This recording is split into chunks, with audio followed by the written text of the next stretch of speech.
everyone. Good morning. How are you guys doing? Thank you very much for joining in, or thank you very much for clicking on this very video.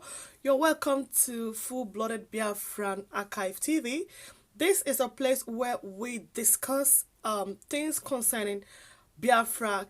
Here we keep archives. Here we talk about things we don't know about Biafran or anything that related to Biafran citizens, Biafran culture, Biafran land, Biafran politics. This is a TV where we discuss that. And on today's program, our topic, I want to discuss or want to bring up something that most of us do not know about, or someone that most of us do not know or do not have well enough information about. And that person is in the name of Asari Dokubo.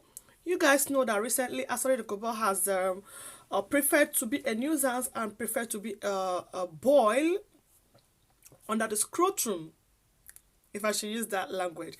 He has preferred to be a problem or a trouble to the Biafran struggle, and a lot of people feel so disappointed in him. A lot of people had called him several names, and so many people have attacked him in different ways. So many people feel disappointed in him. But of course, it's important before we condemn people, before we fight with people, for us to understand people's personality and understand who they are, so you know how to face them. In either case, Asari Dokubo has come along all this while to be, or to pretend to be, for the struggle. But for some people that know him very well, I know him and I've heard about him even when I was growing up in Port Harcourt. I've known about him a little while, which I could say that actually the work really caused a lot of problem in Port Harcourt those days, in Rivers State.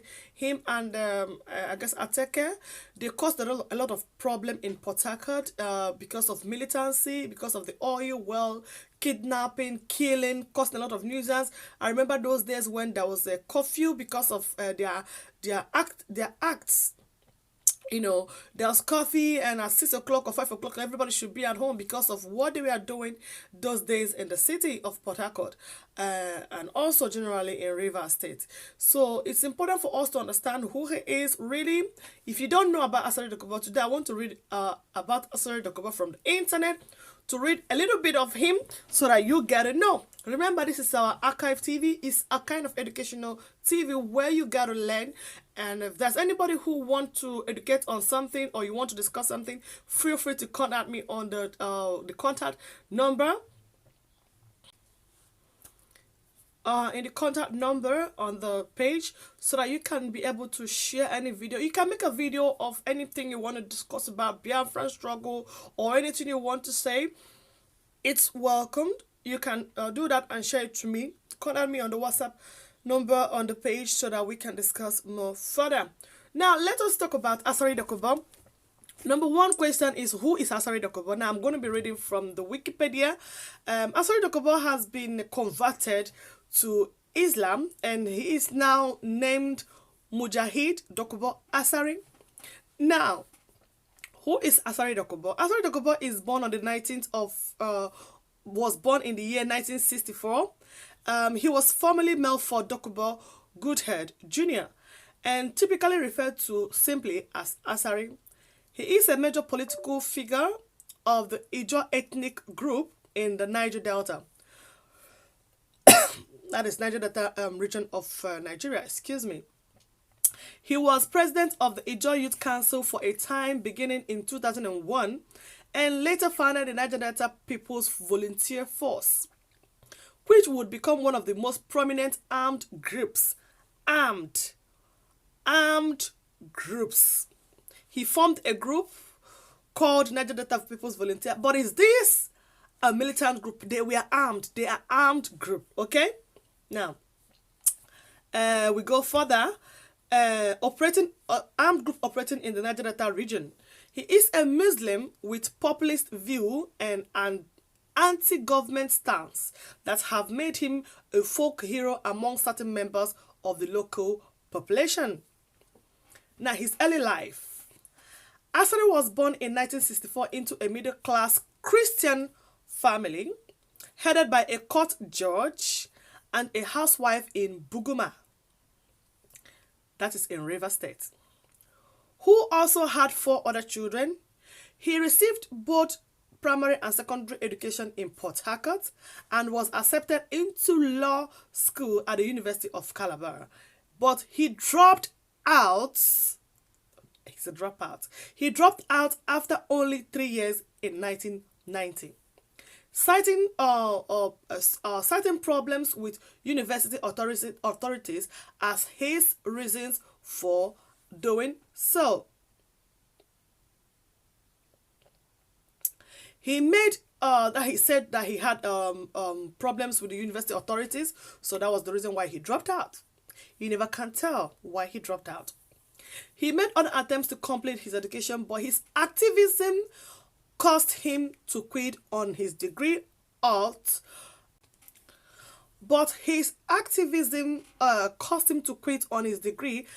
Rivers State University of Science and Technology for reasons similar to those at Calabar Cross Rivers State. The same similar reasons why he dropped out in Unical was also the same reason, almost similar, why he dropped out in UST. Now, activism. After dropping out of school, Asari converted to Islam. He betrayed his family, his Christian family, and converted to Islam, and changed his name to Mujahid Dokubo Asari to reflect this. He spent much of the 1990s attempting to become involved in regional politics, running for 2 offices in Rivers State in 1992 and 1998, but failing to win on either. He tried to become, to venture into the politics, but he never won. He's a broken man. He's in pains. He never succeeded in anything. He has never succeeded in anything. He would go to law school. He dropped out. He went into activism. He dropped out. And then he started another one, politics. He also couldn't succeed in it. So in 1998, the Ijaw Youth Council, IYC, was formed, and Asari, a founder member, was appointed to the vice presidency of the organization. The organization issued the Kalama Declaration in November, expressing long-held Ijaw concerns about the loss of control of oil companies and their own lives to the Nigerian state and oil companies operating in the region. Yes, that was obvious. Rivers State is an oil-producing company, oil-producing state, but they lacked oil. They lacked oil on their head. Okay, the declaration and the letter addressed to oil companies called on them to suspend operations and withdraw from Ijaw territory. The IYC pledged to struggle peacefully for freedom, self-determination, and ecological justice, and prepared a campaign of celebration, prayer, and direct action. That is Operation Climate Change. They formed the IYC, that is Ijaw Youth Council. They formed a group, another group again, which is headed by or deputed by Asari Dokubo. So they formed another group called the Operation Climate Change, just to be able to defend their territory and make sure that the oil companies don't operate. And this group, Operation Climate Change, was formed in the beginning of December 28th, and that is in 1998. The Nigerian government responded with an immediate crackdown on the group, so they attacked the group. Okay, Asari became the IYC's president in 2001 and led the group to pursue an agenda of resource control and self-determination by every means necessary. So after 1998, when he was the vice president, the federal government, yes, obviously attacked the group and brought them down. So, but in 2001, when Asari became the president, he gingered up the group again, and then they had to form another agenda to resource control and self-determination by every means necessary. So they were ready to do everything they could do to make sure that they gain back the territory, the oil territory in Ijo land. Okay, by 2004, Asari had retreated from public view. He would go on to create the Niger Delta People's Volunteer Force, NDPVF, which would emerge as a major catalyst for unrest in the Delta region. The NDPVF, a militant group, it was, maybe still is, a militant group, was founded in large part by local and region politics who sought great profits from the region's oil revenue. You can hear that the group was they of course they can't do it alone, because those people they were powerful those days in Rivers State. They were powerful, so of course they can't do it alone. They needed the help of the politics and the politicians in the in the region, or probably in the Niger Delta, you never can tell, supported the group, and forced them to go ahead and carry out their plans. The NDPF quickly escalated an armed conflict with a rival group known as the Niger Delta Vigilante. There is another group in Niger Delta then, which is a Niger Delta, they call themselves Niger Delta Vigilante, who were also seeking to control the Delta oil's resources. So they were this organization that was, and they also want to, have control over the oil, the oil revenue, whatever. And Asari Dokubo also came out. And Asari Dokubo also came out with his own group, and then they also needed to control over the oil. Okay, and now when they clashed with these two people, another group coming up to take our chance and our opportunity, take our place. There was a clash between the Niger Delta Vigilante and NDPVF. So the combat was concentrated primarily in Warri, and subsequently Nigeria's oil capital, Port Harcourt, as well as the areas of the city in southwest. Both groups engaged in oil bunkering and other illegal forms of local resource extraction. That was them bunkering. In fact, the bunkering was too much. Everybody was going into bunkering. They were going into the sea to spoil the pipeline, take the pipeline, get oils, get things. There were a lot of shooting in the oil. Maybe they can attack each other. If you are from another, even there were illegal ones. In fact, all of them were illegal. There were other ones that can just go into the sea and then start bunkering. And they can attack each other. And they can fight. They can kill. They can shoot each other. Then it wasn't an easy thing in Port Harcourt in Rivers State. It wasn't an easy thing then in Rivers State. Okay. So a change in political ideas by the NDPF caused the group's former sponsors to withdraw their financial support.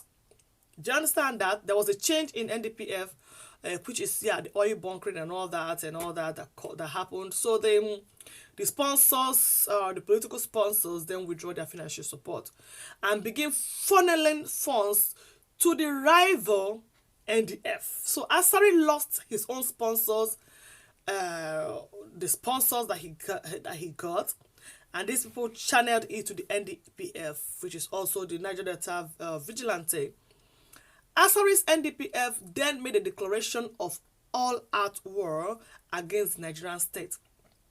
So you see, it was as if now this NDPF were now to attack the Asari Dokubo's group, which was formed to take over and take charge and all that, and then the other people were forming. We want to protect what Asari wants to take away from the country, and the political people, the sponsors that Asari Dokubo got, had to they found that there's a change, and I think we should change dancing step. So they diverted to the NDV, that is Niger Vigilante, to support them to be able to see if they can, eliminate the Asari lead. And now, Asari, when that happened, Asari said, okay, you know what? Now, it's a war. We are going to fight a war. We are not taking it anymore. We are going to fight a war. We are going to destroy Rivers State. We're going to destroy everybody. We're going to destroy everybody that comes to the oil. Anything but the whitey. It was horrible then in Port Harcourt and Rivers State. It was horrible. Very, very horrible. But you know what? As an Ijaw man, Asari is also a Biafran. Although he has clearly stated that he does not align himself with any particular Biafran independence organization. He has appeared at events in the past with Ralph Wazorike of Masap. He has also, in various interviews, praised Mazi Nnamdi Kanu. Oh, Mazi Nnamdi Kanu, we praise you, our savior. He has also praised Mazi Nnamdi Kanu of the indigenous people of Biafra. You know, he is my Wazorike supporter, which is not a bad thing. We didn't say you shouldn't support anybody you want to support. He also has praised Mazi Nnamdi Kanu in his efforts to restore Biafra. And then we'll go further to the crisis and arrests of Asari Dokubo. The threat to attack oil wells and pipelines by the NDPF caused companies operating in the area to withdraw most of their personnel from the Niger Delta. And then it was horrible that they started kidnapping people, oil workers, all the people that works in the oil companies and all that. They started kidnapping them, taking money for ransom, killing people. Oh my God, it was horrible. So most companies then in the oil companies had to withdraw their personnel from the Niger Delta, resulting in a massive drop in oil production of 30,000 barrels per day and pushing up the price of petroleum worldwide significantly. That actually caused a lot of problems, to the extent that, yeah, of course, that personnel are no more there. The sea is rough. The ships doesn't go to sea. It was very, very, very bad that the personnel had to leave the oil companies. And yeah, of course, there were no more people, no more workers in the oil companies, and only the bunkerers who were almost in the sea every time, bunkering, stealing oils, destroying the pipelines and all that. And all that happened then in Port Harcourt, Rivers State, in Niger Delta, actually. Due to the crisis, this precipitated, Nigerian President Olusegun Obasanjo called Asari Dokubo and the leader of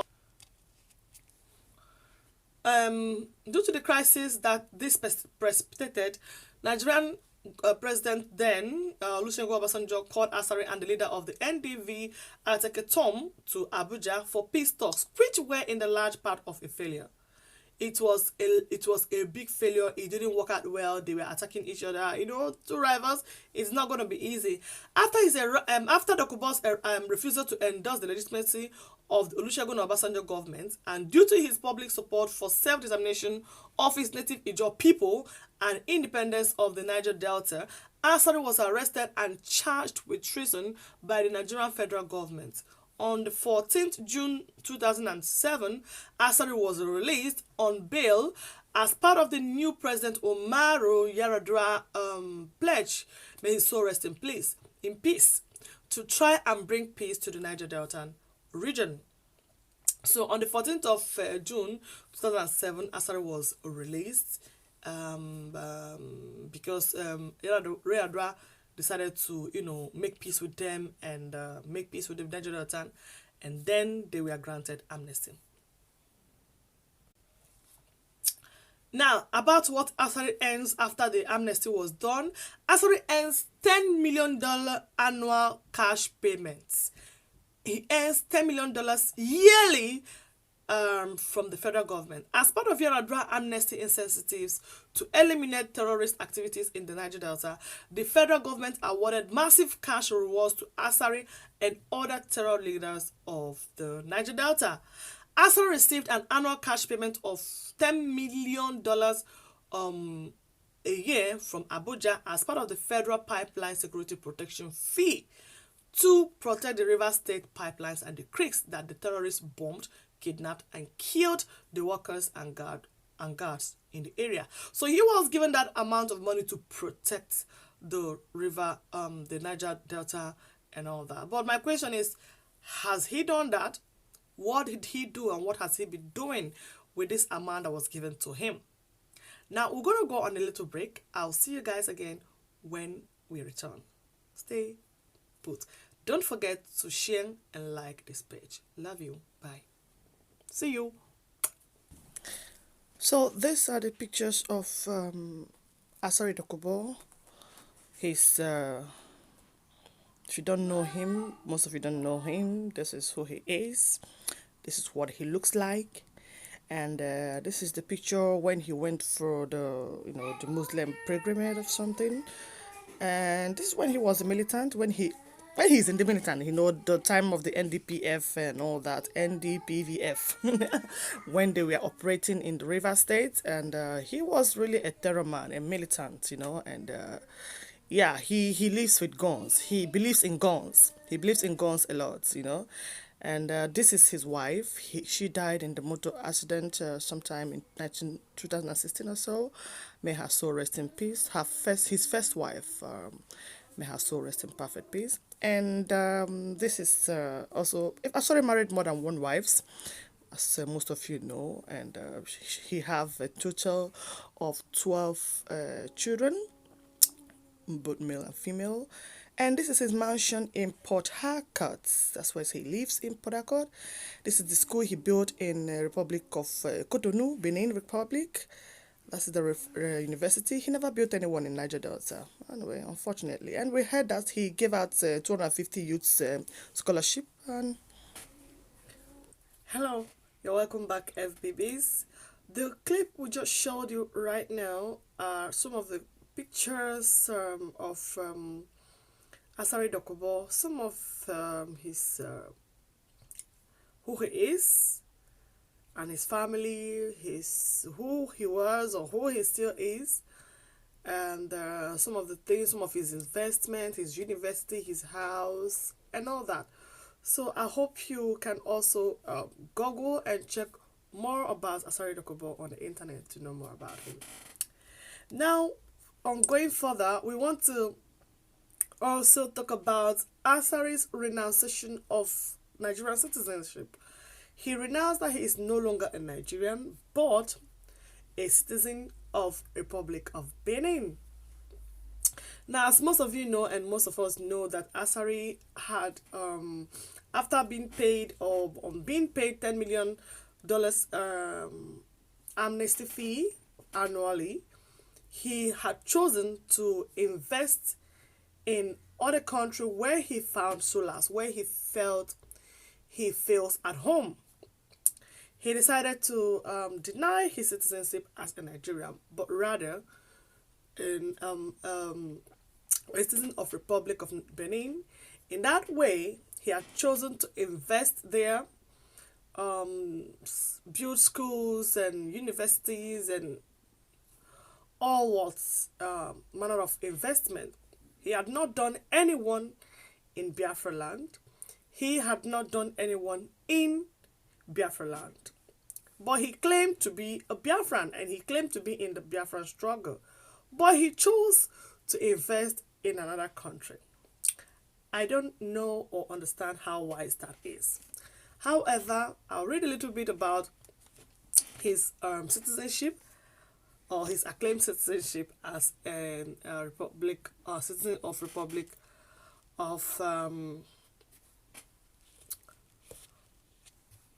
Republic of Benin.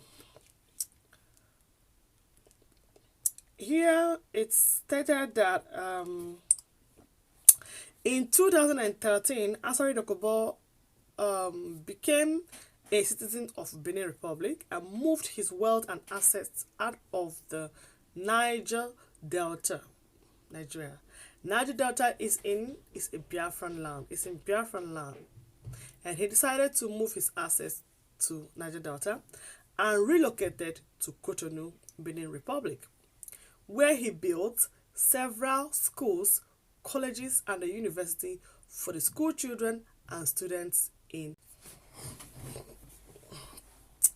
So Asari invested in Benin Republic, built schools and gave scholarships to people, to students in Cotonou. But in his motherland, in Niger Delta, I don't think he built any school. I heard he's building a mosque. I'm not too sure about that. He didn't build any school in Niger Delta, in River State, or in his own Ijo land. Even in Biafra land, as he claimed to be a Biafran. Probably he didn't know. He didn't claim to be a Biafran, but he's struggling for. He's also he claimed to be in the struggle for Biafra. So Asari Dokubo, however, did not build any school, college, or university in River State, Enugu State, Delta State, or any other states of the Niger Delta. He did not, but he built in all these other states. You know, why we are making this video today is to let the world of people know. Probably if you hear Asari Dokubo, you've not really had time to go to the internet or to check. We are saving this video on our archive so that in the future, our children grows or people get to our platform, they will hear us talk about Asari Dokubo. He is a great man or militant in Niger Delta and an activist. Also, recent time, he had been a problem and to the Biafran struggle because if you claim to be a Biafran or you claim to be in the Biafran struggle and you will join the evil people, the enemies of Biafran, to fight against the leader of IPOB, who is Mazi Nnamdi Kanu. And of recent time, he had been on the social media calling him names, saying all manner of things, even to the extent of accusing him of killing the prophet's Nwoko, Anthony Nwoko, who was murdered in his house. And Asari Dokubo came to the social media and that is openly accused Mazi Nnamdi Kanu and IPOB or people of being responsible to the death of that man. However, you guys have heard from what I have read out. You can also make your own research and see about this man and know if he is someone the Biafran people or this Biafran struggle can trust on. Is it a trustworthy activist? Is he a trustworthy activist in this regards when it comes to this fight or the struggle for Biafra? What is his own plans? What are his own plans? What does he have at the back of his mind? I want people to understand that Asari cannot be someone to be trusted. But however, we understand that people like him are a big enemy to human, a big enemy to freedom. He cares and thinks about his own self. Because if Asari Dokubo really was fighting for the Niger Delta when he was into militant, or if he is still into militant, if he was really fighting for his Niger Ijo land, Ijo region, knowing fully well the calamities and the pains that the Ijo people are passing through, and he gets up to $10 million every year, but he decided to invest it in a land, in another land. I don't know. I am still finding out. I'm still making my research to know what Asari Dokubo is actually doing for his people, his Ijo people.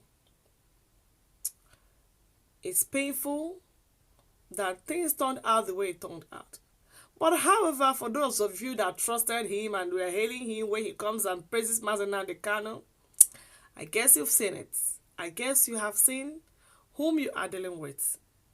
This video I'm making today. I have been planning to make this video, but due to time, I've not been able to come or gather myself to make it. Today I am doing it, and it's just for you guys to know whom Asari is and think about how to fight the struggle and how to go about the struggle so that we don't end up obtaining this struggle and falling into a big fight with our own brother.